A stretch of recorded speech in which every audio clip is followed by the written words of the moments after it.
अस्सलाम वालेकुम फ्रेंड्स। जो है वो हमने अब तक पढ़ा था प्रोनाउन के हवाले से ना। तो अब आगे मज़ीद पढ़ेंगे the use of distributive pronoun. ठीक है, तो अब आज हम जो है वो डिस्ट्रीब्यूटिव प्रोनाउन का जो यूज़ पढ़ेंगे। ठीक है, कहता है कि the distributive pronouns are pronouns referring to each individual of a class, not the class collectively. ठीक है ना, एक इंडिविजुअल क्लास की एक इंडिविजुअल को जो है वो रेफर कर रहा होता है प्रोनाउंस, वो प्रोनाउंस हैं।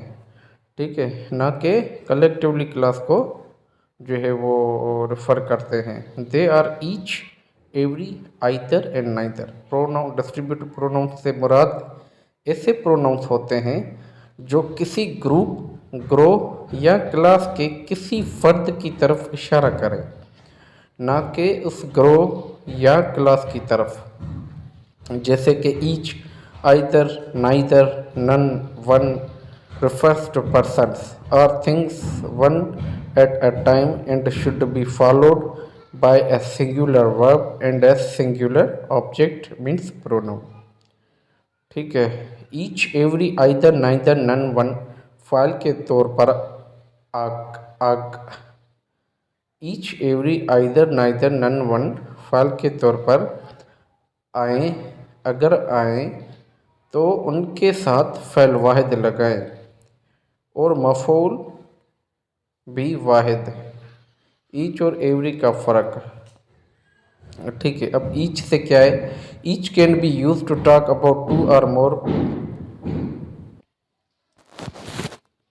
तो each each can be use to talk about two or more people और थिंग्स। दो में हर एक या ज़्यादा में हर एक, अलग-अलग। ठीक है ना, ईच किसके लिए यूज़ करते हैं? About two or more people और थिंग्स। दो या दो से ज़्यादा शख्स हो या आदमी हो, इंसान हो, शख्स हो या कोई चीज़ हो। जैसे कि कहें कि she had a child holding to each hand. ठीक है ना, every is normally use to talk about three or more. अब तीन या तीन ज़्यादा में से हर एक की तरफ इशारा करने के लिए। ठीक है, ये ईच और एवरी का फ़र्क है। ईच जो है वो दो जनों के बीच में या दो से ज़्यादा, लेकिन ईच, एवरी जो है वो तीन से ज़्यादा कोई चीज़ अलग अलग जो है वो उसको जो है वो एक्सप्रेस करें, तो उसके लिए जो है वो रेफ़र करें। ठीक है ना, इशारा करें तो उसके लिए हम यूज़ करते हैं। तो ये हैं क्या? Distributive pronounce. फिर है difference. In many cases both each and every can be used without much difference. ठीक है, ये मतलब कभी कभार यूज़ कर लेते हैं, इनमें से सच इतना बड़ा कोई डिफरेंस नहीं है। But we prefer each when we are thinking of people or think separately है, जब हम कोई चीज़ें अलग अलग सोच रहे होते हैं। वन एट अ टाइम, एक ही वक्त पर। Every is more common when we are thinking of people or things together in a group। ठीक है ना, लेकिन एवरी हम क्या करते हैं, एक ग्रुप में जब होते हैं इशारा करते हैं तो उसके लिए यूज़ करते हैं। जैसे मैं कहूँगे each person in turn went to see the doctor. इसमें देखो ईच क्या कर रहा है, हर एक को अलग अलग करके दिखा रहा है ना। ईच पर्सन, हर एक शख्स। He gave every patient the same medicine. अब यहाँ पे देखो कि जो है वो कलेक्टिवली बात कर रहा है सारे पेशेंट के बारे में। तो अब इसका जो है वो करेक्ट और करेक्ट देखो। Each flower smells sweet, each flower smells sweet, तो ये इसकी करेक्शन है। ठीक है ना, each, every one know that earth is round, every one knows that earth is round. The difference of either, दो में से एक या कोई, एंड एनी, तीन या ज़्यादा में से एक या कोई। Either is use to indicate each one out or two. ठीक है, and any each one out of three or more. तो ये भी उसी तरीके से जैसे ईच दो के लिए होता है और दो से ज़्यादा, और जो है वो एवरी तीन या तीन से ज़्यादा के लिए। इसी तरीके से ईच जो है यहाँ पे जो है वो, ठीक है ना, एनी जो है दो से ज़्यादा, और आइदर जो है वो दो से या दो से ज़्यादा, एनी जो है तीन या तीन से ज़्यादा। ठीक है, जैसे इसकी अब करेक्शन देख लें कि either of three boys have done this, तो यहाँ पे लिखेंगे any of three boys have done this. ठीक है, any of the two boys have written a story, either of the two boys has written a story. अब difference of neither and none, neither और none में क्या difference है? Neither means nobody out of two and none means nobody out of three or मोर। ठीक है, neither का मतलब है कि दो में से कोई भी नहीं, जबकि नन से मुराद है तीन या ज़्यादा में से कोई भी नहीं। तो ये अब देख ले फ़र्क, तो दो से ज़्यादा या तीन से ज़्यादा, ये यही आ रहा है सबका। तो अब ये देखें कि neither of the three boys have gone, incorrect है, इसका लिखेंगे none of the three boys has gone out of the room, correct, क्योंकि तीन से ज़्यादा यूज़ करेंगे, नन यूज़ करेंगे वहाँ के लिए। ठीक है, तो ये इसका ये होगा। ठीक है, फिर कहता है कि नन फाइल के तौर पर आए तो आम तौर पर फाइल वाहिद लगाएं। ठीक है, जब भी ये सब्जेक्ट के तौर पर आए ना तो उसका जो सब्जेक्ट क्या होगा, सब्जेक्ट सिंगुलर होगा। ठीक है, लेकिन बाज़ औक़ात नन के साथ फाइल जमा भी होता है। जैसे मैं कहूँगी none have gone away it, अब हैव गॉन देखो तो ये आप सोचेंगे क्या है, प्लूरल है। ठीक है ना, अब जो है वो ये अपना फाइल है नन। अहम बात क्या है कि ईच एवरी आइदर नाइदर और नन जब फाइल के तौर पर आए तो मंदरजा दिल का ख्याल करें। वो कौन सी? ये तमाम अल्फाज वाहिद होते हैं, इसलिए इनके साथ फ़ैल आएगा। अब इन सारों के साथ फ़ैल जो है वो क्या आएगा, सिंगुलर आएगा। मफ़ऊल भी वाहिद होगा, मतलब ऑब्जेक्ट जो होगा वो भी सिंगुलर ही होगा। गिनती को चेक कर लें, यानी आइदर दो के लिए, यानी दो से ज़्यादा के लिए, जबकि नाइदर के लिए, और नन दो से ज़्यादा के लिए। अब ये देख लें, दो के लिए क्या है, नाइदर आइदर ईच, दो से ज़्यादा के लिए नन एनी एंड एवरी। तो ये आपने याद कर लेना है। ठीक है, अब है जो है वो errors in the use of indefinite pronouns. अब इंडेफिनेट प्रोनाउंस क्या है? We use indefinite pronouns for people और things without saying exactly what they are. ठीक है ना, हमें मतलब कुछ भी नहीं पता कि वो डेफिनेट मतलब इनडेफिनेट, वो डेफिनेट है ही नहीं।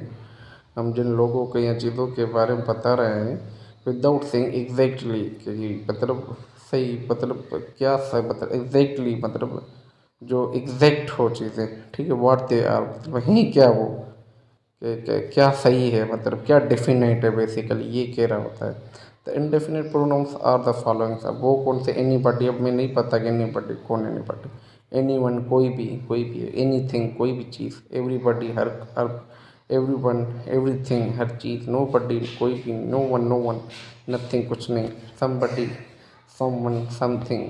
ठीक है ना, तो ये क्या कहता है कि note no one is written as two words. ठीक है, sometimes a hyphen is use no one. ठीक है ना, तो ये यूज़ करेंगे जब नो और वन जो है ना, ये कभी कभार दो अल्फाज के लिए यूज़ लिखा जाता है, लेकिन कभी कभार हाइफन भी देते हैं। हाइफन अक्सर जो है ना, ये इसका भी यूज़ है पंक्चुएशन में, क्या आप ना दो चीज़ों को हाइफन करके लिखते हैं। जैसे मैं कहूँगी either of the three clerics have got their pay, any of three clerics has got his pay। ठीक है, तो ये इसका देखें, इसका जो है ना वो जो है वो एग्रीमेंट्स देखें, कनेक्शंस देखें। Either of the three clerks have got their pay, any of the three clerks has got his pay. क्या हुआ कि ऑब्जेक्ट और वर्ब जो भी है वो सिंगुलर आए। मैंने आपको पहले भी बताया था कि इनके साथ ये सारे सिंगुलर इनके साथ सिंगुलर ही आएंगे। इसी तरीके से neither of the three boys have got back their ticket. ठीक है, no none of the three, मैंने पहले बताया, एनी नन ये सारी जो है वो तीन से ज़्यादा के लिए आते हैं। आइदर नाइदर ये सारे दो के लिए यूज़ होते हैं। None of the three boys has got back his ticket. ठीक है ना, अब देखो हमने हैव लगाया था, पर यहाँ पे क्या है, हैज़। क्यों? क्योंकि फाइल भी सिंगुलर ही आएंगे, फाइल ऑफ वर्ब भी। One must do his duty, one must do once duty. ठीक है, ये कंस्ट्रक्शन याद रख लें। अगर ही का कहे तो भी वंस ठीक है ना आएगा, या हिज हर आएगा। One must do his duty, one must do once duty, he must do his duty, फिर होता है हिज ड्यूटी। तो वन के बाद हमेशा वंस लगाएं। फिर है रेसिप्रोकल नाउन्स, प्रोनाउंस। तो जो है वो हम यहाँ पे थे, ठीक है ना, वन के बाद हमेशा वंस लगाएं। तो अब जो है वो रेसिप्रोकल प्रोनाउंस है। A pronoun used to talk about mutual relationship is known as a reciprocal pronoun। ठीक है, म्यूचुअल रिलेशनशिप को क्या जाना जाता है, वही रेसिप्रोकल प्रोनाउन जो है वो उसके नाम से जाना जाता है, उसको कहा जाता है। जैसे each other should be used in speaking of to persons और थिंग्स। ठीक है ना, ये क्या होता है कि ईच अदर जो हमको यूज़ किससे क्या होना चाहिए इन स्पीकिंग, जो दो लोगों या दो चीज़ों के बारे में बोला जा रहा हो तो उसके लिए हम ईच अदर यूज़ करेंगे। One and other is speaking of more than two things, दो से ज़्यादा चीज़ें हों उसके लिए हम जो है वो वन एंड अदर लगाएंगे। जैसे मैं कहूँ कि जो है वो ईच अदर दो अशखास या अशिया के लिए इस्तेमाल होता है, जबकि वन एंड अदर दो से ज़्यादा अशखास या अशिया के लिए इस्तेमाल होता है। तो मैं जैसे कहूँगी the two brothers hated one and other, तो यहाँ पे वन एंड अदर नहीं होगा, the two brothers hated each other होगा, क्योंकि दो भाइयों की बात हो रही है, टू पर्सन्स की बात हो रही है। People should love each other, तो यहाँ पे ईच अदर नहीं होगा, यहाँ पे वन एंड अदर होगा, क्योंकि बहुत सारे लोगों की बात हो रही है। People should love one other, एक दूसरे को प्यार करना चाहिए, मोहब्बत करनी चाहिए। सॉरी। अब एक्सरसाइज ये कि based on the use of indefinite and distributive pronouns, hint से क्या है कि none, neither, either, each, every जब फ़ाइल के तौर पर आए तो उनके साथ फ़ाइल वाहिद लगाए, और मफ़ऊल भी वाहिद यानी हिज़ वन के साथ वन सब्जेक्ट लगाएं। ठीक है ना, अभी ये देखो दो के लिए between, each other, either, neither, और दो से ज़्यादा के लिए क्या आएगा, among, one and other, any, none. तो ये कुछ करेक्ट आपको एक्सरसाइज करनी है कि करेक्ट द फॉलोइंग सेंटेंस। अब ये सेंटेंसेस हैं। अब जो है वो हम पढ़ेंगे the use of relative and reflexive pronouns, इसम, ज़मीर, मौसूली। Who, whom, which, that, whose, etc. A relative pronoun refers to some noun going before it। एक रिलेटिव प्रोनाउन किसी ऐसे नाउन की तारीफ करता है जो उससे पहले फुकरे में इस्तेमाल हुआ हो। ठीक है ना, जैसे this is the book which I want to buy. इस फुकरे में विच रिलेटिव प्रोनाउन है, और ये बुक नाउन जो उससे पहले आ रहा है उसकी तारीफ करता है। ठीक है ना। तो फिर है the use of who, whom and whose. ठीक है, हु, हुम दोनों ही अशखास की तरफ इशारा करते हैं। ठीक है, तो the women who lives next door is doctor. ठीक है ना, हु इज़ द सब्जेक्ट है यहाँ पे। Sometimes who is the subject, sometimes who, that, which is the object of the verb। बाज़ औक़ात क्या होता है कि who किसी फ़ेल का ऑब्जेक्ट होता है और हम whom की जगह who लगाते हैं। ठीक है ना, जैसे the women who I wanted to see was away on holiday. Who is the object and I क्या है, इज़ द सब्जेक्ट है। ठीक है ना, तो ये है। तो ये याद कर लेना है, ठीक है ना, कि हमेशा हु जो है वो सब्जेक्ट के तौर पे नहीं यूज़ होता, वो हम होम की जगह पर भी यूज़ करते हैं, क्योंकि होम अक्सर जो है वो ऑब्जेक्ट के तौर पे यूज़ होता है। तो कभी कभार हम हु को ऑब्जेक्ट के तौर पे यूज़ करते हैं, जैसे the women who I wanted. ठीक है ना, हम यहाँ पे ये भी कह सकते हैं द वुमेन हुम आई वांटेड। तो ये आपको ध्यान करके जो है वो आपने देखना है। फिर कहता है कि हु, ठीक है ना। तो ये हु ऐसे नाउन की तरफ इशारा करता है जो फ़ाइल के तौर पर इस्तेमाल हुआ हो, ठीक है ना। और फिर है whom is possible instead of who when it is the object of verb. The woman whom I wanted to see was away, ठीक है। We can also use whom with a preposition to whom, from whom, with whom, ठीक है। तो हम preposition के साथ भी use कर सकते हैं। जैसे मैं कहूँगा the people with whom I work are very nice, ठीक है।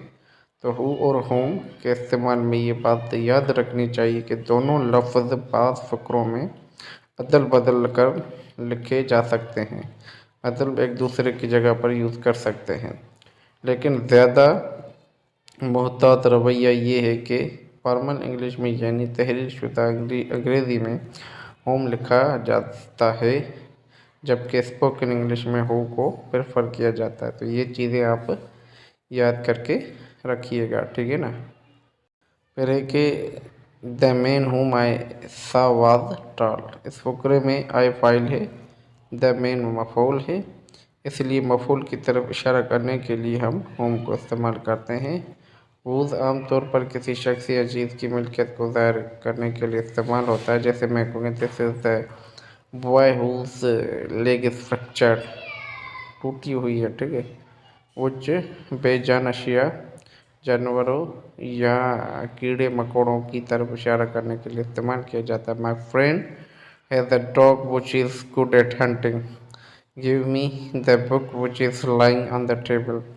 पहले फुकरे में लफ्ज़ विच डॉग की तरफ इशारा करा है और दूसरे फुकरे में विच बुक की तरफ इशारा करा है। दैट अशखास अशिया और जानवरों के लिए इस्तेमाल करते हैं। The cow that I but yesterday died, the boy that stole my pencil is absent.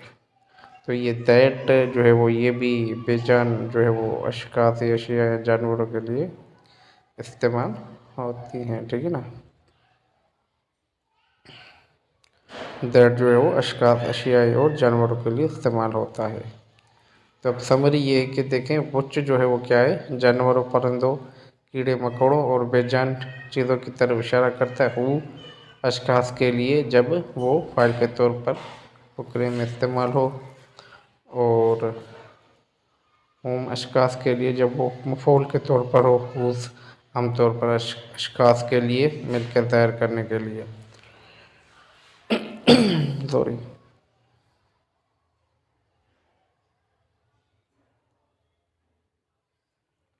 अब है if common errors in the use of relative pronouns, ठीक है ना। पर्सन एंड इन नंबर से पहले आने वाले the relative pronouns agree with the antecedent, मतलब जो पहले आने वाले number that person. Relative person pronouns जो है से पहले जो लफ्ज़ आए वो फ़ेल उसके मुताबिक आता है। जैसे मैं कहूँगा it is I who is to blame, it is I who am to blame, ठीक है ना। तो रिलेटिव प्रोनाउन से पहले जो लफ्ज़ आए फ़ेल उसके बाद आता है, ठीक है ना। ये देखें जैसे इसमें कि it is I who is to blame, it is I who am to blame, ठीक है ना। उसके बाद आया रिलेटिव प्रोनाउन, फेल उसके बाद आता है। या फिर मैं कहूँ it is they who is ill, it is they who are ill. अब आई के साथ एम और दे के साथ आर ये भी आपने यूज़ करना। हु रिलेटिव प्रोनाउन है, ठीक है ना। इससे पहले आई आया है, आई के बाद एम लगाया जाता है। तो ये आप देख लीजिएगा हु क्या है, रिलेटिव प्रोनाउन है, उससे पहले क्या आया है, आई आया है और आई के बाद एम लगाया जाता है। This is the bird who sings, this is the bird which sings. इस फ़िक्रे में परिंदे की तरफ इशारा है, इसलिए विच इस्तेमाल होगा। Who do you want to see, ठीक है। अब whom do you want to see होगा। फाइल की तरफ इशारा हो तो हु लगाएं, मफूल की तरफ इशारा हो तो होम लगाएं।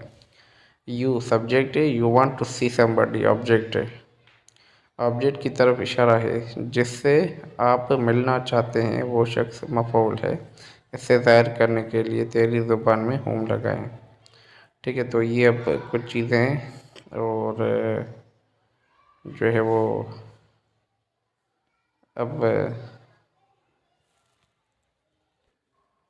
अब जो है वो द यूज़ ऑफ दैट का इस्तेमाल पढ़ेंगे, ठीक है। That is used for person things and lower animals है, ठीक है ना। It is used in the nominative case, मतलब फाइली हालत, but it is not used in positive case, मतलब जैसे हम इजाफी हालत में कभी कभी भी नहीं लिखेंगे। The buffalo who was bought yesterday run away, ये गलत है बिल्कुल ही। The buffalo that was bought yesterday run away, वो हमेशा जानदार के लिए, लेकिन दैट क्या जो है वो एनिमल्स के लिए लगाती हैं, कोई भी चीज़ हो, ठीक है। तो इसके लिए हम it is use in the nominative case, फाइली हालत में, और इस तरीके से ये गलत हो जाएगा। That is used when A superlative degree is placed before the antecedent, ठीक है ना। जैसे he is the most intelligent boy who I had ever seen, he is the most intelligent boy that I had ever seen, ठीक है ना। तो यहाँ पे देखें कि क्या हुआ कि दैट आया है, क्यों आया है कि सुपरलेटिव डिग्री है, इस वजह से मोस्ट इंटेलिजेंट। और उसके बाद है जब रिलेटिव प्रोनाउन से पहले सुपरलेटिव डिग्री आए, ठीक है ना। When the antecedent has a numeral objective qualifying it, जैसे कि the fourth boy who wears a red coat is my cousin, ये क्या कहते हैं, इसका होगा the fourth boy that wears a red coat is my cousin, ठीक है ना। तो ये क्या कह रहा है, एडजेक्टिव, ये मतलब किसी की तारीफ कर रहा होता है, नाउन की। तो इस वजह से जो हम दैट का यूज़ कर रहे होते हैं, use that after all only and any, तो ऑल ओनली एंड एनी के बाद दैट लगाए। जैसे मैं कहूँ all that glitters is not gold, ठीक है ना। मैं जो अब रिलेटिव प्रोनाउन इस्तेमाल करने में एहतियात क्या है कि रिलेटिव प्रोनाउन इस्तेमाल करते वक्त इसी बात का की एहतियात करें कि विच, हु या दैट इन अल्फाज के करीब लगाएं जिनकी ये तारीफ़ करते हैं या जिनकी तरफ ये इशारा करते हैं। जैसे I want a teacher for my son who is 50, I want a teacher who is 50 for my son, ठीक है ना। अब हु देखो कहाँ पे लगाया है, जो उसके करीब हैं, ठीक है ना। उन अल्फाज से लगाएं जो उनके करीब हो, जिनकी ये तारीफ़ करते हैं या जिनकी तरफ ये इशारा करते हैं, ठीक है ना। तो यहाँ पे वो को हमने टीचर के साथ लिखा है। इसी तरीके से इस फकरे में टीचर की तरफ इशारा है, टीचर की उम्र 50 साल है ना कि लड़के की, इसलिए वो टीचर के साथ आएगा ना कि लड़के के साथ। अगर हम वो सन के साथ लिखेंगे तो वो सन को मॉडिफाई कर रहा होता है, ठीक है ना। I want a teacher for my son, मतलब मैं अपने बेटे के लिए एक टीचर चाहता हूँ हु इज़ 50, जो कि 50 साल का है। आपका बेटा सन को 50 साल का बना दे, लेकिन ये नहीं, ऐसा ये होगा। थोड़ा सेंस देखें ना सेंटेंस का। आई वांट अ टीचर, मैं एक टीचर चाहता हूँ हु इज़ 50, कि वो जो है वो 50 साल का है, फॉर माई सन, ठीक है, मेरे बेटे के लिए पढ़ाएगा या टीच करेगा। Incorrect, he sold the horse for 500 rupees which is part yesterday, वो जो कि गलत है। इस फुकरे में घोड़े के साथ वुच लगाएं, ना कि 100, ना कि 500 के साथ, ठीक है ना, क्योंकि इसने घोड़ा बेचा है, ना कि 500 रुपये ने घोड़ा बेचा। जैसे मैं कहूँगी ई सोल्ड द हॉर्स 500 रुपीज़, इसने घोड़ा 500 बेचा है, विच इज़ बास्ट यस्ट, जो कि मैंने खरीदा है। अब ये देखें सेंस को देखें। अब इसका करेक्ट क्या होगा, ही सोल्ड द हॉर्स, इसने घोड़ा बेचा, ही बॉट यस्टरडे, जो उसने खरीदा कल, फॉर 500 रुपीज़, जो उसने 500 रुपये में खरीदा था। अगर हम 500 रुपीज़ घोड़े के साथ लगाएंगे तो उसका सेंस ही कुछ और हो जाएगा, ठीक है ना। क्योंकि उसने घोड़ा बेचा है, ना कि 500 रुपये ने घोड़ा बेचा है, ठीक है। तो ये जो है ना थोड़ा सा जहन लगाएं कि आपको किसके साथ जो है ना थोड़ा लगाना है। तो फिर आखिर में the use of reflexive pronoun, ठीक है। रिफ्लेक्सिव प्रोनाउन ये क्या है, क्या reflexive pronoun is a pronoun that refers back to the subject, वो क्या करते हैं, अपने सब्जेक्ट के बैक वापस जाते हैं, उसको उनकी तरफ रेफर्स कर रहे होते हैं। Reflexive pronouns are use to denote the turning of the action upon the doer. They are commonly used to refer to action. When the subject and object are the same person, they are formed by adding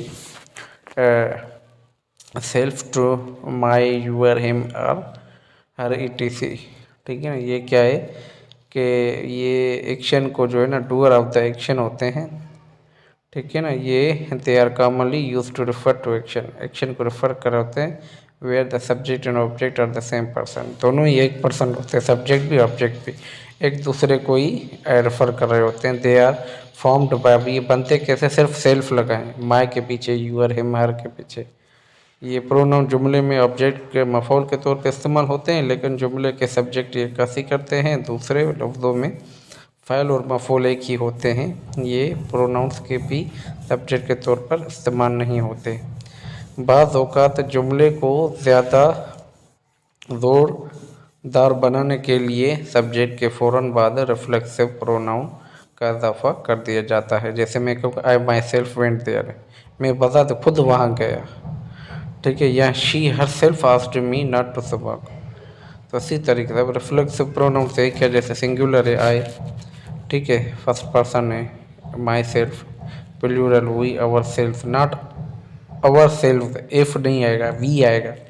you yourself, if S E L F कभी नहीं आएगा। Themself, not themself और themself, ठीक है ना, their self या themself कभी भी नहीं आएगा, ये देम सेल्फ होगा। ये अक्सर गलती करते हैं बच्चे। तो फिर he, himself, she, herself, oneself, itself. The following verbs immediately take the reflexive pronoun after them. मंदरजा झेल फ़ेलों के बाद ज़मीर मकूस रिफ्लेक्सिव प्रोनाउन आता है जो फ़ुकरे के फ़ाइल के मुताबिक होता है। जैसे मैं कहूँ कि अवेल, मौके से फ़ायदा उठाना, ये क्या कहता है कि बाद फ़करों में ज़मीर मकूस या रिफ्लेक्स प्रोनाउन आता है जो फ़करे के फ़ाइल के मुताबिक होता है। जैसे अवेल, एग्जैक्ट, एब्सेंट, एवेंज, ठीक है, ये सारी चीज़ें to do something well, specially something difficult. ठीक है ना। अब I did not avail of the opportunity, मैंने जो है वो इस अपॉर्चुनिटी से फ़ायदा नहीं उठाया, तो मैं क्या कहूँ, आई did not avail my self of the opportunity. Let us enjoy ourselves. Please help to sandwiches.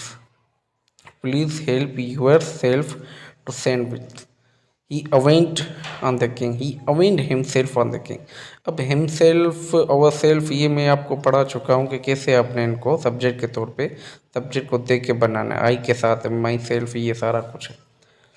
ठीक है, फिर कहता है नोट, फाइल एंजॉय के बाद ऑब्जेक्ट दिया गया हो तो रिफ्लेक्सिव प्रोनाउन इस्तेमाल नहीं होता, यानी जिस चीज़ को हम एंजॉय करते हैं उसका जिक्र किया गया है तो फिर रिफ्लेक्सिव प्रोनाउन इस्तेमाल नहीं होता। ठीक है, जैसे लेट अस एंजॉय, अब इसके पीछे ऑब्जेक्ट नहीं है। अगर मैं कहूँ ही एंजॉयड हिमसेल्फ द मैच तो करेक्ट है, इसका होगा ही एंजॉयड द मैच। ठीक है, अब ये चार्ट बना हुआ है रिफ्लेक्टिव प्रोनाउंस का कि I, myself, we, ourself, you, yourself. तो ये जो है वो आप, ठीक है ना, कर लेना, देख लेना, इतना कोई ये नहीं है सच। ठीक है, अब कहता है नो रिफ्लेक्सिव प्रोनाउन प्लीज़। मंदरजा झेल वर्ब्स के बाद रिफ्लेक्स मत लगाएं, जैसे relax, feel, keep, enlist, qualify, hide, shave, resign, specialise, dress, wash, इनके साथ कभी भी ये रिफ्लेक्सिव प्रोनाउन नहीं होगा। जैसे मैं कहूँ ही सून began to feel herself better, अब यहाँ पे नहीं आएगा himself, he soon began to feel better।